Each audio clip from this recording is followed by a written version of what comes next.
Hello guys, দেখো আজকে মা নিয়ে এসেছিল কিছুটা তেলাকুচু শাক।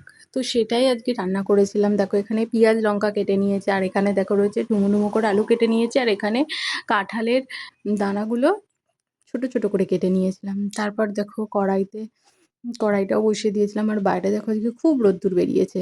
কড়াই গরম হলে ওতে সর্ষের তেল দিয়ে নিয়েছিলাম।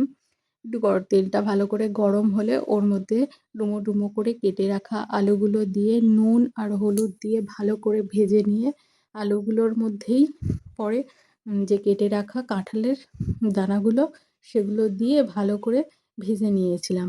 ভাজা ভাজা হয়ে গেলে তার মধ্যে ওর মধ্যেই কাঁচা লঙ্কা কেটে রাখা আর পেঁয়াজ কুচি দিয়েছিলাম। তোমরা কিন্তু এখানে কাঁচা লঙ্কার বদলে শুকনো লঙ্কার গুঁড়োও ব্যবহার করতে পারো, আমি যেহেতু সেটা দিইনি। তারপর এগুলো ভালো করে ভাজা ভাজা হয়ে গেলে ওই কেটে রাখা শাকটাও দিয়ে নিয়েছিলাম, নিয়ে ওর ওপরে অল্প করে নুন আর অল্প করে হলুদ দিয়ে ভালো করে মিশিয়ে নাড়াচাড়া করতে করতেই শাকটা যখনই নরম হয়ে এসেছে তারপর তার মধ্যে অল্প করে জল দিয়ে দিয়েছিলাম, দিয়ে ঢাকনা দিয়ে চাপা দিয়ে দিয়েছিলাম।